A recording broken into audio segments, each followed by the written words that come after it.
Hello everyone, Katarina here. Welcome to my YouTube channel. In today's video, I'm going to be making another very simple Valentine's Day card, completely from scratch. No stamps or dies are required. I'm going to be doing another layering technique using watercolors. A few months ago, I saw a video on the channel Let's Make Art. They called the technique hide and seek. And I was really inspired and I wanted to try it out. I will leave the link to this video in the description below. The technique is pretty much watercolor background layering of the negative spaces around the image, going from the lightest color to the darkest. Before we start, let's talk about the supplies. You will need watercolors, some brushes. I have here size 16 round brush for the first layer, and then I will be using a size 10 round brush for the other layers. You will also need a watercolor cardstock. I'm actually trying a new cardstock I bought recently, nothing expensive. It's 300 GSM cold press watercolor cardstock with really nice texture, and it was already pre-cut into the size A6, which is the size of my card. And because I will be adding multiple layers of the watercolors, I would also recommend using a painter's tape or washi and some kind of a board to secure your watercolor paper. So I taped the cardstock onto a board and I started painting my first layer, which was a light pink, and I filled the whole background using this color. Then I let it dry. If you are impatient, you can also use a heat tool, or some people use a hair dryer on a low setting. Next, I created a stencil in the shape of a heart. I just hand drew a heart and I cut it out with my scissors. You don't need to do this, but I wanted the hearts to be the same size and same shape. And I used a watercolor cardstock for the stencil as it is a thicker paper and I find it easier to draw around it. If you have stamps, you can use those. You can even heat emboss it. That should make the process much easier. I drew two of the hearts using a pencil, and then I took my next paint, which was purple. And then because the paint directly from the pan would be a little bit too dark, I took my palette, which is just a laminated cardstock, and I diluted it with water to make the color a little bit lighter. And then I filled the whole background, carefully painting around the hearts. As I said, you don't have to use a stencil. You don't even need to use a pencil to draw the hearts. You can use your brush to paint the shape of the hearts first and then fill the background. You can also change between the sizes of the hearts. And if this technique is too, well, not really difficult, but too finicky to paint, and you can't be bothered with all those layers, just draw all your hearts, paint them with the watercolors, and then finish with filling up the background. I just saw this technique and I really wanted to try it out, and this project was perfect for it.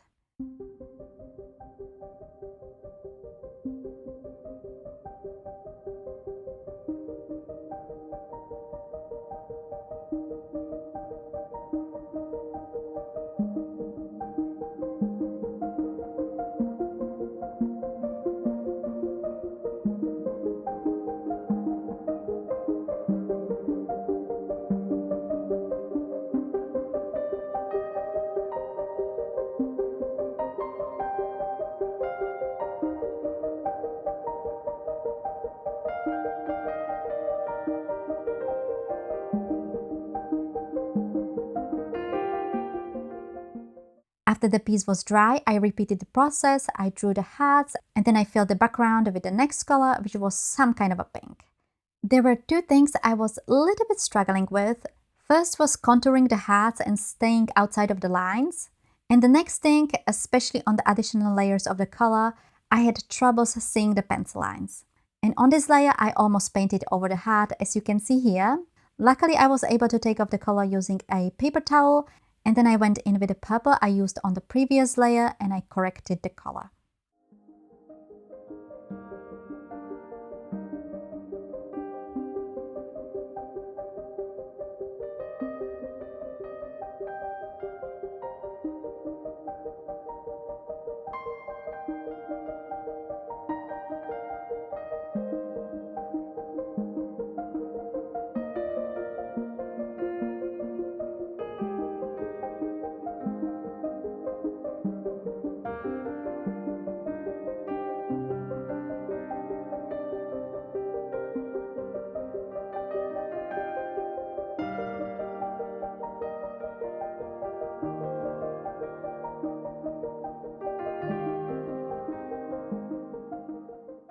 I finished painting the rest of the background and I let it dry. And then I drew the last two hearts, and with my darkest color I filled the background. Exactly the same I did on the previous layers.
After I was finished with my last layer, I thought the two lightest colors were a little bit too light, so I decided to make them a little bit darker by painting over them.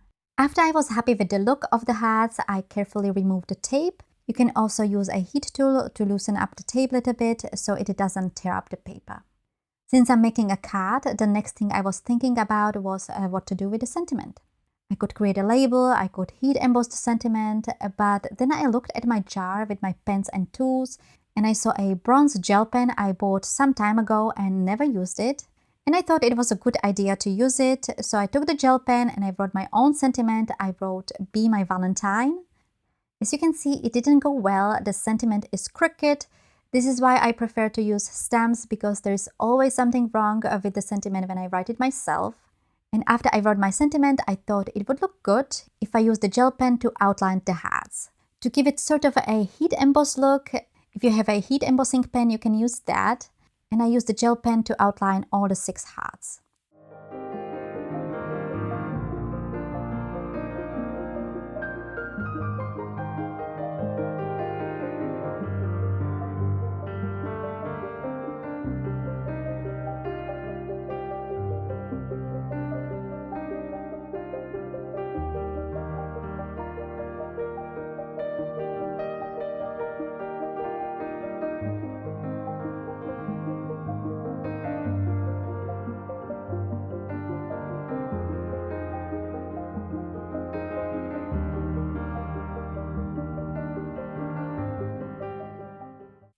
I was still thinking there's something missing, so I took the gel pen again and I drew 3 additional small hearts. You can also add some embellishments if you want, like sequins or enamel dots, but I wanted to keep it very simple. Lastly, I adhered the whole panel on top of a white card base using a double-sided tape. And this completes the card for today. I really like the results, even though pinks and purples are not my favorite colors, and I hope you will give this technique a try. If you like this card, make sure you give this video a thumbs up, share, comment, and if you are not subscribed yet, click on the subscribe button. It's completely free and this way you can support my channel. If you would like to have more inspiration, on your screen now you should see another 2 DIY card videos for Valentine's Day. One I made last week and the other one I made last year. Both are very simple, perfect for beginners. I will also leave the link to these videos in the description below of this video. Thank you all so much for watching and I will see you in my next video.